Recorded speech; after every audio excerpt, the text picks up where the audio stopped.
Fire signs, tignan po natin kung ano yung mensahe para sa iyo ngayong araw. Keep in mind po na ito ay general reading lamang, so hindi po lahat ay makaka-relate, so be open-minded.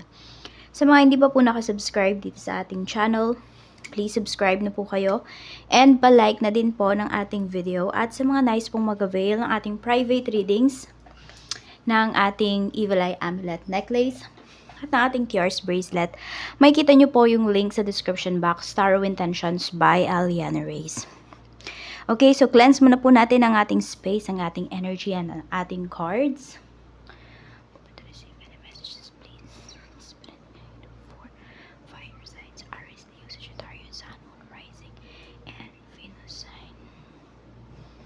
Pwede nyo rin pong tignan yung inyong moon or yung inyong rising sign. Kasi pwedeng hindi kayo nakaka-resonate talaga pag yung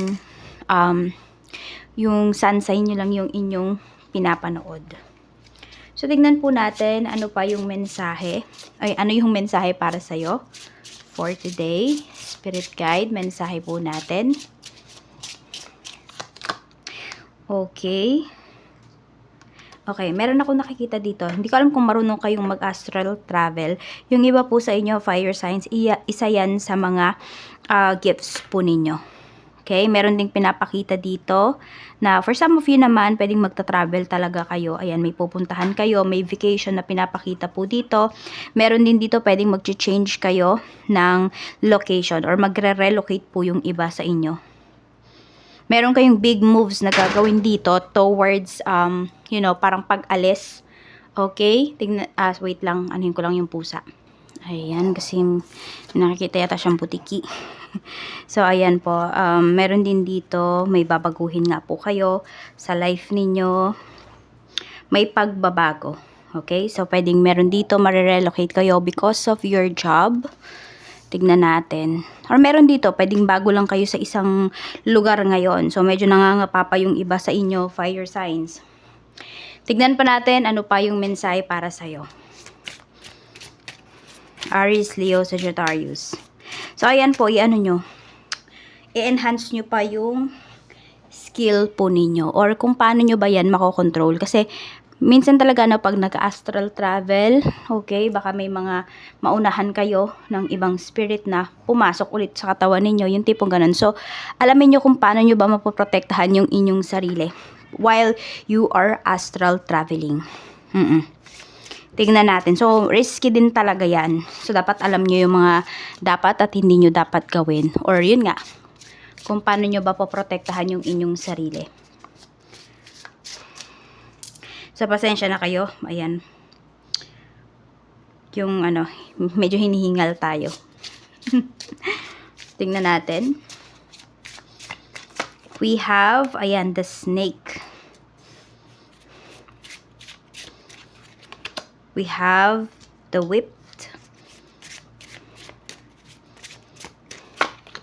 Meron tayo ditong the ship. Okay. So, yung iba po sa inyo, siguro bigay ng chance towards dito sa mga tao sa paligid mo.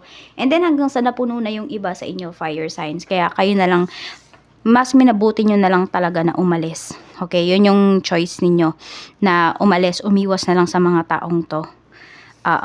Kasi yan po, parang sila yung nagpapahirap sa'yo dito. So, napagdesisyonan mo talaga na, okay, mag-iba ng route. No, mag-iba ng route pala. Mag-iba ng ruta pagdating dito sa life mo. Kasi pwedeng hindi mo na makayanan yung negativities na binabato nila sa'yo.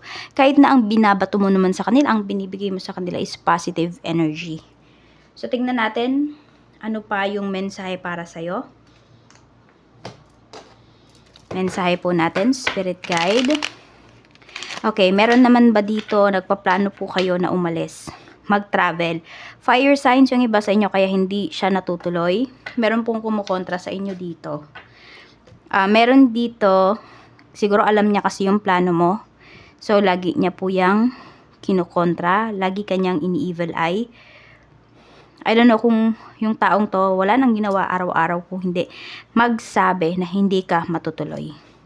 So, protect nyo rin po yung inyong yung inyong mga plans, yung inyong future by not saying anything about those plans na gagawin po ninyo. So, ayan kahit ano yung pilit ninyo dito, hindi po kayo makaalis. So, trap yung iba sa inyo. Tignan natin ano pa yung mensahe para sa'yo. Yan, meron dito talaga alis na kayo. Meron tayong King of Pentacles. So, maganda naman ang pinapakita dito. So, kung meron dito change of career, ayan po, wag daw po kayo mag-alala kasi mababawi nyo naman or kikitain nyo pa rin daw yung, sabihin natin, yung mga nawala po sa inyo. King of Pentacles. And nakikita ko rin dito, you are happily spending your money right now. So, gumagastos ka, fire signs, pero hindi na mainit yung ulo mo. Diba? Hindi ba mabigat sa loob na gumastos? So, kung may ginagastusan ka man dito ngayon, okay, happy ka, and you know your limits na. Meron tayo ditong 9 of Wands. Yun. So, sabi ko nga sa'yo, you know your limits na. Kaya, nag-iingat ka na rin dito. Yes, gumagastos ka, but alam mo kung ano yung ginagastusan mo. Saan ba yan napupunta? And, nag-e-enjoy ka dito. We have 10 of Swords. Okay, ito.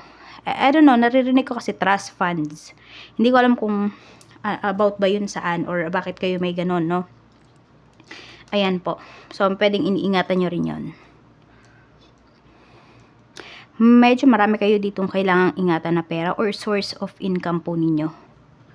Ayan din ha, kasi nga may mga negativities na tao dito sa life mo. So, dapat hindi nila malaman kung ano ba yung pinagkakakitaan mo na yan. Saan ba nanggagaling yung pera mo.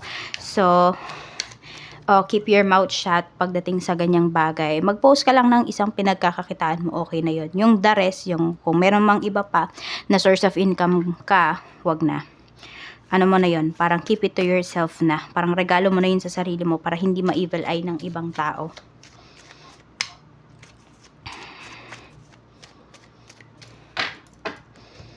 Meron tayo ditong 2 of Swords. Ayun, yung iba nga sa inyo, naguguluhan kayo.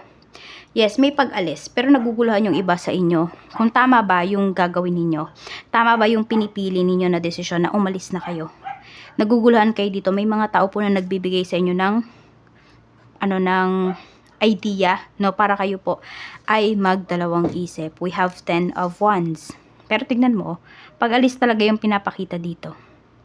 With this 10 of Wands. Yung iba po sa inyo, ayan, meron ako nakikita na hindi ko alam kung kapitbahay nyo ba to or kasama mo sa bahay. Tuwing may order siya, kunwari mga online shop, nag-order siya sa online shop, pag nandyan na yung parcel niya, ikaw na yung nagbabayad.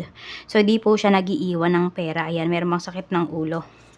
So, siguro the next time, huwag nyo nang kuhanin. Though, diba? Kasi naaabala din yung nagde-deliver. Diba kasi may quota rin sila.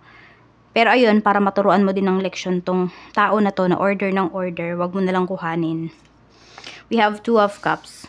Ikaw kasi yung lagi nagsasacrifice dito. Baka yung iba sa inyo, mas madalas kayong maiwan sa bahay. Fire signs, kaya ganyan. We have Temperance. Okay. Ayun. Meron naman akong nakikita dito kung ito ay asawa po ninyo. Pinagplanuhan nyo talaga to, naghihintay na lamang po yung iba sa inyo ng approval. So, pag-alis talaga, relocation ang pinapakita dito. Huwag na po kayo magdalawang isip, pagiging okay po kayo ng asawa mo once magkasama kayo. We have 7 of Cups. Ayun pwedeng may mag-grocery ngayong araw na to. Yung iba sa inyo parang dadayo pa kayo sa ibang lugar. Okay, so pwedeng may promo or merong bagong bukas pa na store dyan sa lugar ninyo. So, parang pupuntahan nyo po yan. Basta meron kayong dadayuhin dito. We have 9 of Swords. Meron tayo ditong the Hierophant. So, may worries kayo. Yung iba sa inyo, nagwo-worry talaga kayo dito pagdating sa mga plano nyo ng asawa mo. So, ayan lang daw. Kailangan lang talaga is pasensya. Baka meron dito, nagkakainitan na kayo ng ulo.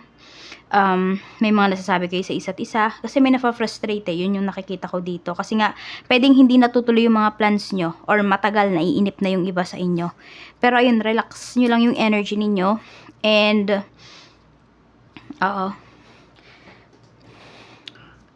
we have 2 of Pentacles. Pero pagdadalawang isip yung nandito, sinasabi din na alamin nyo talaga kung ano ba yung gusto nyong i-prioritize as of this time, as of this moment.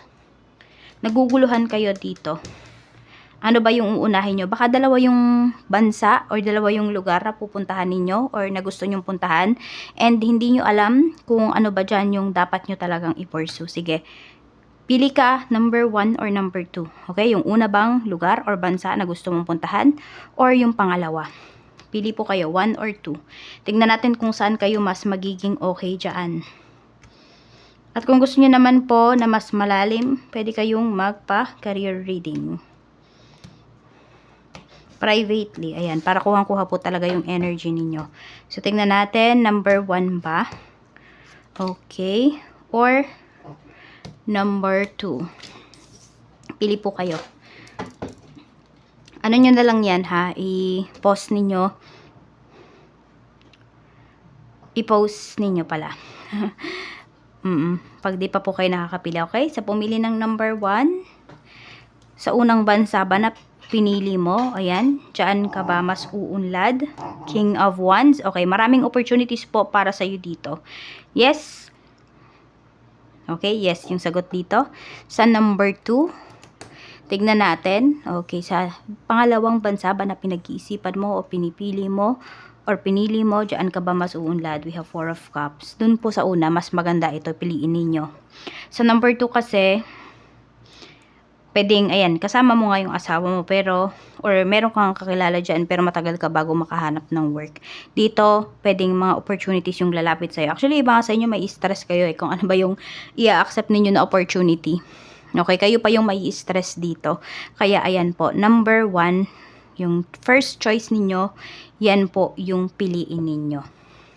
Pero again, kung hindi kayo panatag dyan, pwede po kayong magpa-career reading. Tingnan natin. Ano pa yung mensahe para sa'yo? Mayroon tayo ditong 4 of Pentacles. Okay? Sinasabi naman dito kahit saan ka man mapunta. Okay? Or kahit ano pa man yung mga kikitain mo, pagkakakitaan mo, make sure po na may tinatabi ka dito. Oo. Make sure daw na may tinatabi ka. Ace of Cups. Marami kayong pinamili dito. Hindi ko alam kung may negosyo yung iba sa inyo Pwedeng mag-ano kayo dito, mag-i-stock kayo or darating na yung mga stocks ninyo. 3 of Cups. There is happiness. Okay? So, lahat po ng stress ninyo, sulit naman. Basta mag-decide po kayo dito. Huwag kayo laging nagdadalawang isip. Yung iba sa inyo, nagkaka-anxiety na kayo, kakaisip ninyo ng mga bagay-bagay. So, kung ano muna yung importante sa ngayon, yun lang muna po yung isipin ninyo. We have Knight of Cups. Pwedeng meron dito, magyayayang magpakasal. Ayan, may marriage kasi na pinapakita dito. Pwedeng may proposal po. Or pwedeng napapag-usapan nyo na to ng, ano mo, ng person mo. Fire signs. Ayan, napapag-usapan nyo na, kaya lang, pwedeng medyo kulang pa kayo sa budget. So, ayan nga, sabi dito, mag-ipon. Fire signs.